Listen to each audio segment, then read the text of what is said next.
Foi aqui mesmo que assisti ao anúncio dos resultados da eleição de 24 de janeiro de 2016 e, mais tarde, lancei o livro que contava a história da campanha eleitoral. Afetos era o seu nome. Um ano depois, com a gentileza dos novos responsáveis por este espaço, regresso ao mesmo local para agradecer a confiança das portuguesas e dos portugueses, única razão de ser deste mandato, que o mesmo é dizer desta missão. Mas também para apresentar uma recolha de 149 fotografias e 19 textos, que são os principais, já que os outros constam do sítio da Presidência da República,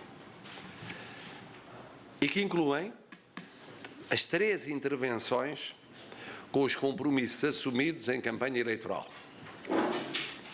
Não existe qualquer comentário ou introdução ou avaliação própria sobre o tempo decorrido. Compete às portuguesas e aos portugueses apreciarem o que foi feito ou deixou de o ser, comparando com o que foi prometido antes da eleição. Também aqui venho para cumprir uma promessa feita há muitos meses, que é de vos comunicar que o montante sobrante das finanças de campanha, que, como é sabido, custou menos de 168 mil euros, esse sobrante, no valor de 45 mil euros, vai ser doado à Associação de Solidariedade Social e Recreativa da Anis Pereira, no município de Sinfãs, que, de acordo com dados publicados em 2015 relativos ao poder de compra, em 2013 era um município com uma situação muito carenciada em termos económicos no nosso país, porventura o mais carenciado, e noutra parte à Escola Básica e Secundária do Mogadouro, aquela que pelos rankings foi colocada em lugar mais baixo. Já se encontrava num lugar difícil nos anos anteriores, este ano encontra-se num lugar muito problemático, é o número 589, quer em termos de notas nacionais, quer em termos de dados socioeconómicos. Receberão, respectivamente, 20 mil e 25 mil euros, sendo que no primeiro caso para a aquisição de uma carrinha de apoio domiciliário, no segundo caso para a instalação de um laboratório de ciências físicas e químicas. Os critérios adotados tentaram ser os mais próximos da objetividade, sabendo nós que não há, aqui como em tudo na vida, escolhas que sejam indiscutíveis. Uma palavra final antes de responder às vossas questões. Um ano e muitos milhares de pessoas e de quilómetros depois, sinto-me tão ou mais motivado do que no dia 24 de janeiro de 2016. Por uma realidade muito simples. Os portugueses são ainda melhores do que eu já então pensava. É verdade. No meio de tanta adversidade, pobreza, atraso, frustração ou desilusão, há uma história única. Há uma resistência indomável, há uma capacidade de lutar, se for preciso, sem limite. Há uma saga espalhada pelo mundo. Há um jeito muito próprio, que é o nosso, de receber, de acolher, de dar, de conviver, de fazer pontes, de criar cumplicidades, de transformar o pior, aparentemente inevitável, no melhor possível. É assim a nossa gente. Servi-la é uma honra e uma felicidade. Digo bem, uma felicidade, porque ninguém eleito presidente de Portugal pode deixar de se sentir feliz por servir os portugueses. E agora naturalmente que respondo às questões que queiram formular. Sr. Presidente, durante este ano não faz avaliação àquilo que é o seu percurso, mas sonhava com este ano assim ou tinha receios de que as coisas corressem mal? Sim, não sonhava. Não sonhava. Não era possível sonhar há um ano, precisamente. Lembram-se quando estavam os televisores ali, naquela parede, e nós estávamos precisamente virados para os televisores a assistir à publicitação dos resultados e depois ao anúncio e às reações dos demais candidatos. Eu não sonhava que pudesse ter sido o ano que foi. Havia a ideia de ter o Sr. Engenheiro António Guterres como candidato a Secretário-Geral das Nações Unidas, mas não era evidente que fosse eleito. Havia projetos, para os mais conhecedores, que eram projetos ambiciosos quanto à nossa equipa de futebol no Euro em França, mas ninguém arriscaria, a não ser Fernando Santos, dizer que iríamos ganhar. Havia a realização em Portugal da Cimeira Digital, mas ninguém pensou que viessem tantos milhares de microempresas, de start-up, e que houvesse o interesse, a atração que se deu depois pelo nosso país. Ninguém imaginava que o turismo viesse a ser aquilo que foi no ano que passou. Confesso que também considerava muito difícil, para não dizer praticamente impossível, chegar-se a um valor de déficit como aquele para que apontam os dados últimos da execução orçamental. E, portanto, houve um conjunto de circunstâncias que exigiram muito trabalho aos portugueses, que exigiram muito trabalho aos responsáveis políticos, que exigiram muito trabalho à diplomacia portuguesa, que exigiram muito trabalho, naturalmente, aos atletas portugueses, aos cientistas portugueses, ao governo, à administração pública, a todos.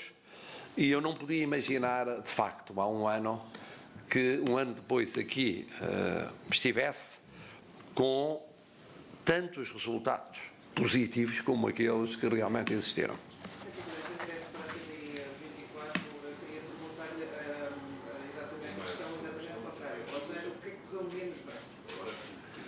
Eu diria o seguinte, que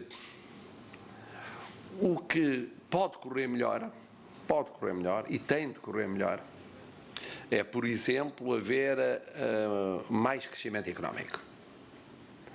Não é que eu esperasse, na altura em que entrei em funções, que fosse muito fácil um crescimento acentuado da nossa economia. Mas precisamos de muito mais crescimento económico. Quando digo muito mais, não é apenas mais 0,1 ou 0,2, precisamos de muito mais.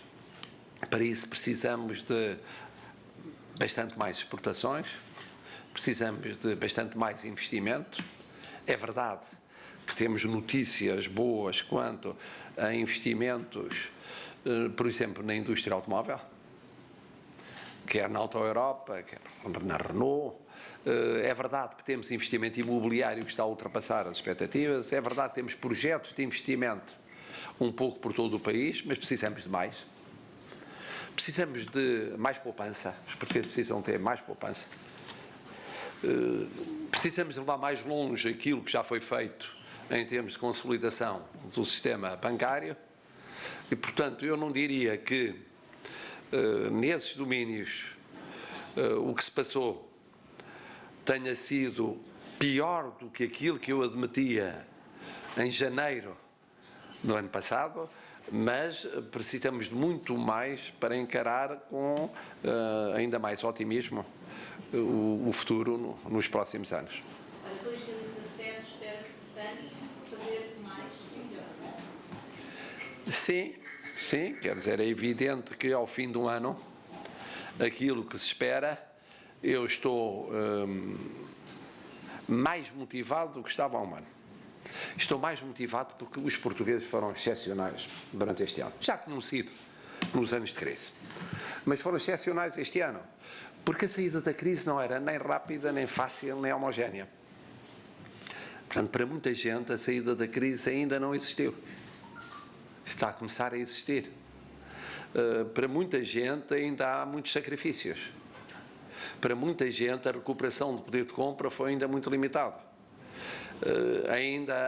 Houve recuperação no emprego, de facto, e redução do desemprego, mas ainda há muita gente que anda à procura de emprego, ainda há muita gente que emigrou e quer regressar ao seu país. E, portanto, precisamos fazer mais e melhor. E o lema para este segundo ano e para os anos seguintes tem de ser mais e melhor. Não perder aquilo que conseguimos, isso é fundamental. Não perder, não voltarmos atrás em matéria de déficit, não voltarmos atrás nos passos que demos positivos, mas temos de ir mais longe. E é esse o grande desafio do ano que começa agora, e nomeadamente o ano que de alguma maneira começará a partir de 9 de março, uma vez que eu tomei posse a 9 de março, que é um ano importante e exigente para todos os portugueses. Sr. Presidente, convidava a deixar uma palavra de esperança precisamente para esses portugueses que ainda vivem debaixo dessas condições, muitas dificuldades, como está para este acidente de Tem sido evidente que eu tenho tentado fazer tudo para estar próximo desses portugueses. Desses e de todos os portugueses. Não posso ir mais longe, senão iria. Não posso ir a mais sítios, senão estaria. Não posso ir mais vezes como desejaria. E vou tentar, neste segundo ano, manter o mesmo ritmo e o mesmo objetivo de proximidade. Eu sei que muita gente, no início, ficou surpreendida e me criticou, porque era gente distraída.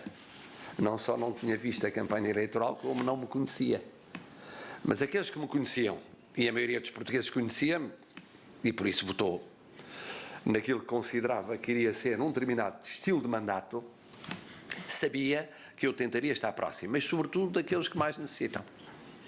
E, portanto, sempre que possível, lá estarei. E lá estarei com uma palavra, lá estarei com um gesto, lá estarei para ouvir, lá estarei para perceber, para comunicar a quem de direito e para acompanhar, no fundo, o que é a aventura de muitos portugueses, que mesmo quando estão a melhorar as suas condições de vida, têm direito a desejar melhor. Como é que responde àqueles que o acusam de ser excessivamente interventivo? Eu penso que há dois tipos de intervenção. Uma é a intervenção de estar lá, no sítio, estar próximo. E nesse sentido sou muito interventivo. Sou muito interventivo. E tenho pena não poder ser mais interventivo. Tenho pena não poder estar mais vezes correspondente a convites de IPSS, de misericórdias, de bombeiros, de entidades de solidariedade social, de autarquias, de escolas, de fábricas. Tenho pena, porque não é possível. E, portanto, aí eu sou, confesso, muito interventivo. Também sou muito interventivo em termos de uso da palavra. De tal forma que alguns se surpreendem pelo facto de, ao dar a primeira entrevista televisiva um ano depois de ter sido eleito, não haver tantas novidades assim. Porque era previsível o que eu iria dizer. Tenho dito ao longo deste ano. Isso continuarei a ser. Porque, não direi no dia a dia, mas muitas vezes sinto o dever intervir para dar um esclarecimento, dar uma explicação, para tentar contribuir para resolver um problema, para tentar estabilizar a vida política e social portuguesa. Agora, no sentido de ser interventivo, pisando as competências ou os poderes de outros órgãos ou de outras entidades políticas, aí não, aí eu sou, como se esperaria da parte de um professor de Direito Constitucional que andou a ensinar a Constituição durante décadas, eu sou muito cuidadoso. Muito cuidadoso. Não fui interventivo enviando muitos diplomas para o Tribunal Constitucional, não enviei sequer um. Não fui muito interventivo. Fui interventivo, mas não excessivamente vetando diplomas, só quando realmente entendi que assim devia ser. Quando era possível convidar à devolução, à reponderação à revisão de diplomas, preferia esse caminho. Não fui interventivo em termos de comentário de processos concretos dos tribunais. Qualquer intervenção que se imiscuísse na esfera da atuação dos tribunais. Respeitei sempre a esfera de atuação do Parlamento e a própria do Governo ou dos partidos políticos, mesmo quando digo aquilo que considero desejável. É evidente, é respeitando a liberdade dos partidos políticos. E, nesse sentido, olhando para os meus principais discursos, não se encontra em nenhuma das datas em que fiz esses discursos nenhuma intervenção que tivesse feito vacilar ou o Governo ou a oposição, ou que estivesse a mostrar sinal amarelo a um ou outro, quando muito chamando a atenção para problemas que estão por resolver. Ponto final, parágrafo. Também não substituí em colóquios, conferências, congressos ou outras iniciativas aquilo que pensasse ser um governo fraco demais ou uma oposição fraca demais. Eu sempre entendi que é importante ter um governo forte e ter uma oposição forte.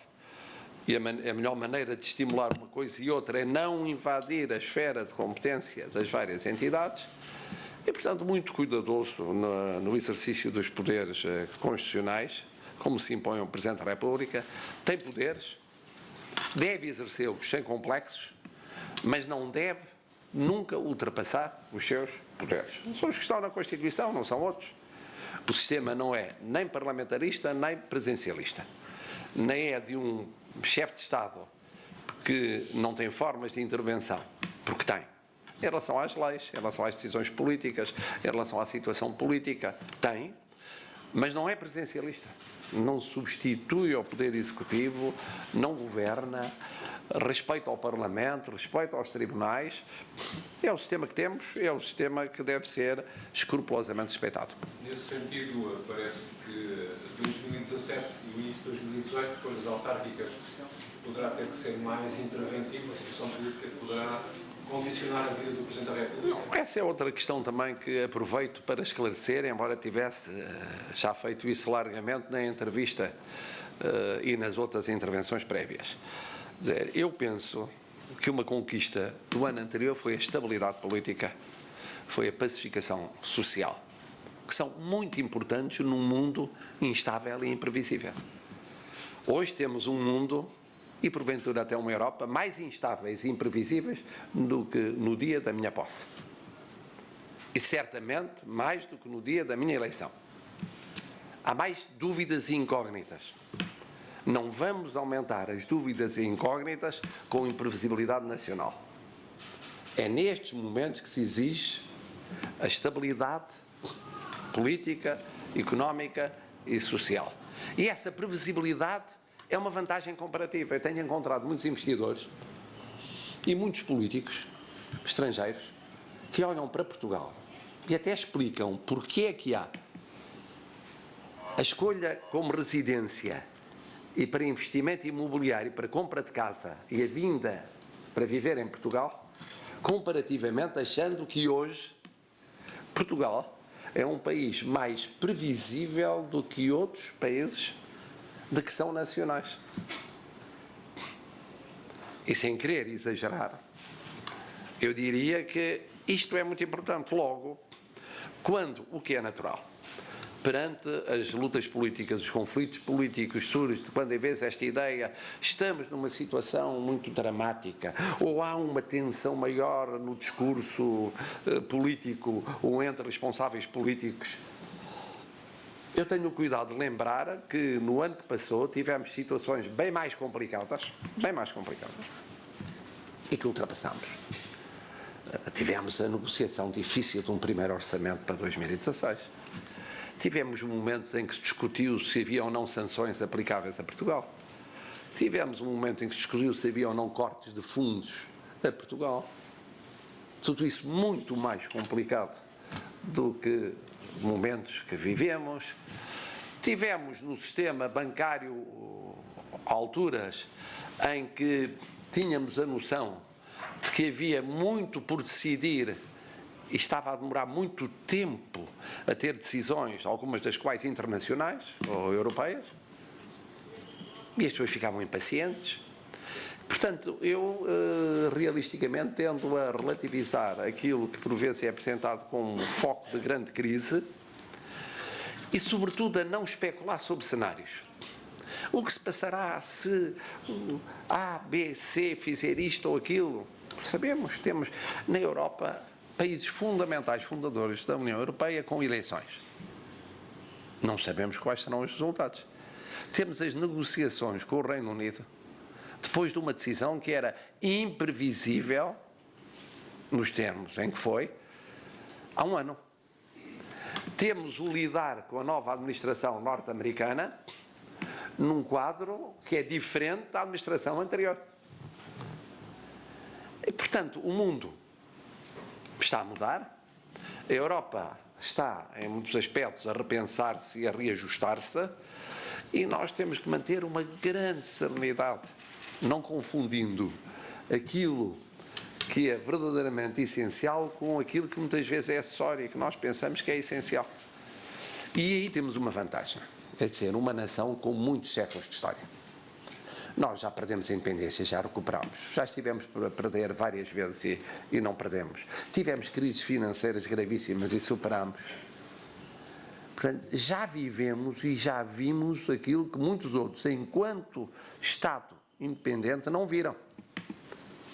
Muitas vezes me encontro, aliás, com políticos estrangeiros e um dos temas de conversa preferidos meu é o de, quando eles vêm dar lições, agora menos, mas davam algumas lições históricas, eu dizia, mas tem piada que nós, como Estado, existimos há mais tempo do que o vosso Estado. Tal como ele existe hoje. Já havia Portugal, ainda não havia esse Estado. É uma verdade muito recente. Nós já tínhamos uns tantos séculos de vivência. Havia antepassados do vosso Estado, mas nós já vivíamos como Estado há uns tempos. Há uma vantagem. Mais questões? O senhor tem sido criticado por ser demasiado próximo, e não tão muito insistente quanto a oposição gostaria, demasiado próximo do governo. As suas relações com a oposição são mais difíceis, e quando falo em oposição falo do PSD. Acha que 2017 vai trazer maior proximidade, ou o que é que falta fazer para o Presidente conseguir convencer o líder da oposição a ser? Como sabe, eu inaugurei uma prática que é de contactos periódicos, para não dizer quase permanentes, com partidos políticos e parceiros sociais. Não deve ter sido fácil encontrar um Presidente que, num ano, tenha encontrado tantas vezes responsáveis partidários e parceiros sociais, para ter uma boa relação com todos eles. Porque é esse o dever do Presidente. O Presidente não pode ter nem simpatias nem antipatias nesse particular. O Presidente tem um compromisso constitucional, no meu entendimento, que é de colaboração com o Governo em funções.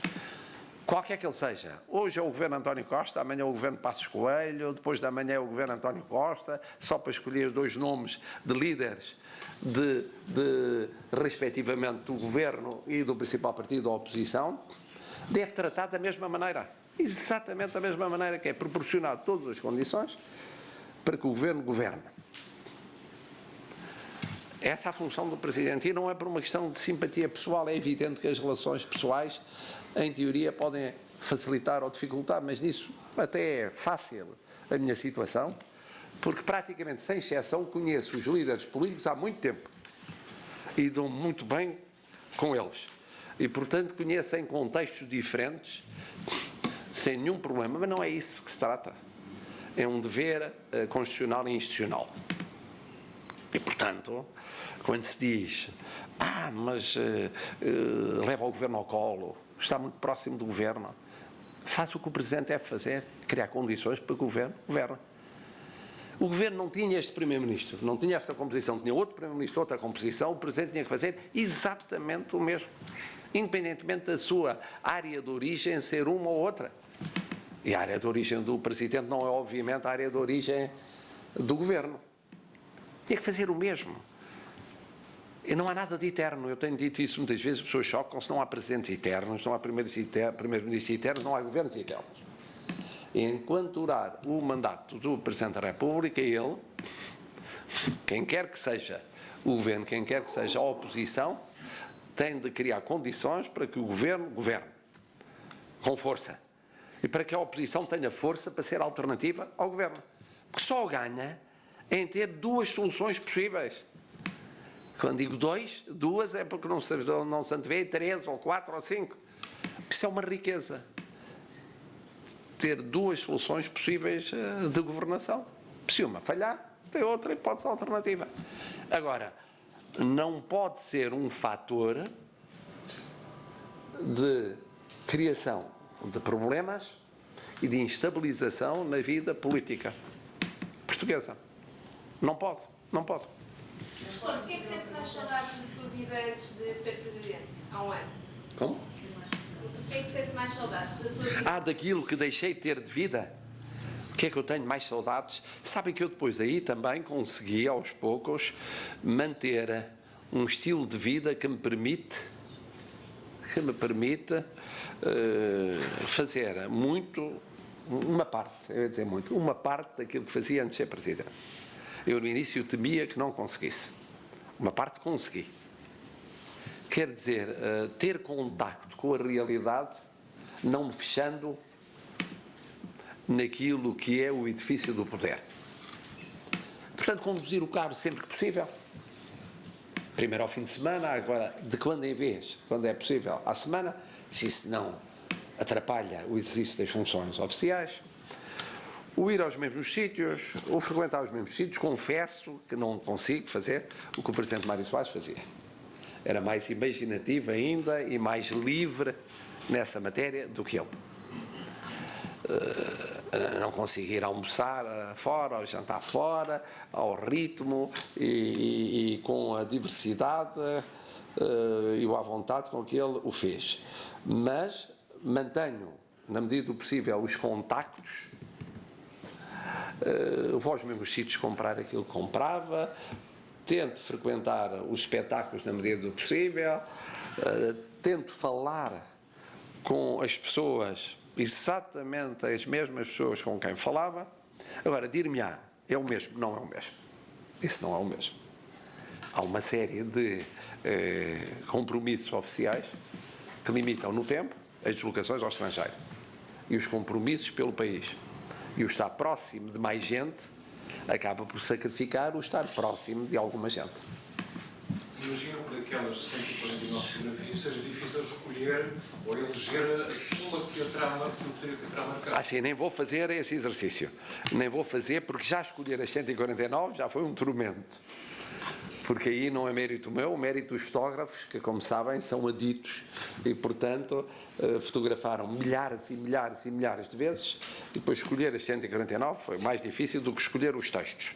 Os textos estão lá, 3 da campanha eleitoral, com os compromissos, e depois aqueles que considerei os marcantes. Há algum momento que se recorda agora de imediato que o marcou durante este ano? Marcaram tantos. São momentos inesquecíveis que começam no dia da posse, continuam na ida ao Papa e a Madrid, prossegue nessa novidade que foi o 10 de junho com a comunidade francesa, portuguesa em França e luso-francesa, no acompanhar a seleção no Euro, nas idas a Nova Iorque, no assistir à posse do engenheiro Guterres. Nunca eu tinha imaginado poder estar na posse de um português como secretário-geral das Nações Unidas, no receber alguns dos chefes de Estado estrangeiros, com o calor humano que as pessoas emprestaram, nas pequenas, grandes histórias que todos os dias tenho, às vezes às tantas da noite, não é? Aí pelo país, outras vezes a horas mais próprias, nas conversas que me contam, até hoje na experiência singular que foi convidar os antigos candidatos, como eu, à eleição presidencial. Penso que é o início de uma prática inexistente na democracia portuguesa. E o curioso que foi ouvir a história das pré-histórias das suas candidaturas. E nisso foi muito interessante, porque ignorava, e é só um ano depois que eu percebo Porque é que decidiram ser candidatos? Como? Em que maneira? De que forma? Até isso foi novo. Estão ali a dizer-me que eu devo apresentar aqui para verem como este livro também é original. Porque este livro tem de original o seguinte: tem de um lado as fotografias e do outro lado, eu vou mostrar, aqui não, porque não se vê. Bom, de um lado tem as fotografias e do outro lado, atenção, tem os discursos. Mas o curioso é que para cada discurso é possível, hoje os tempos são outros e o digital tem importância. Quem quiser ter acesso ao discurso, estão a ver aqui, e reproduzi-lo na versão dita. Quer dizer, passar para um dos vários meios eletrónicos este discurso e ver ao vivo num iPhone, ver ao vivo onde quiserem, no computador, o discurso. Exatamente o discurso. E com algumas fotografias o mesmo. É possível passá-la para meio eletrónico. Isto penso também é novo, mas os tempos são outros. E naturalmente é justo que as pessoas queiram ter, não tanto nem só o texto escrito do discurso, queiram ver o discurso como ele foi dito, no momento em que foi dito, no ambiente em que foi dito. Esperam-se 4 livros desses idênticos? Portanto, é diferente dos livros tradicionais. Os livros tradicionais tinham outras vantagens que este não tem. Este é um livro que se quer de acesso fácil para os portugueses. E, portanto, que lhes permite ter acesso a fotografias, que normalmente não havia tradicionalmente nos volumes de discursos, e, por outro lado, ter acesso à imagem dos discursos. Ai, desculpe. Só perceber se o Sr. Presidente acha que hoje a oposição tem essa força para ser a alternativa que tanto tem querido.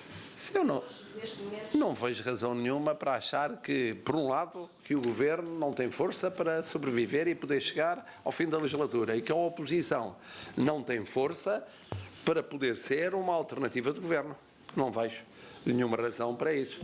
Portanto, eu dir-me-á, estou a ser muito otimista. Não penso que estou a ser otimista realista. Espero que não me contradigam.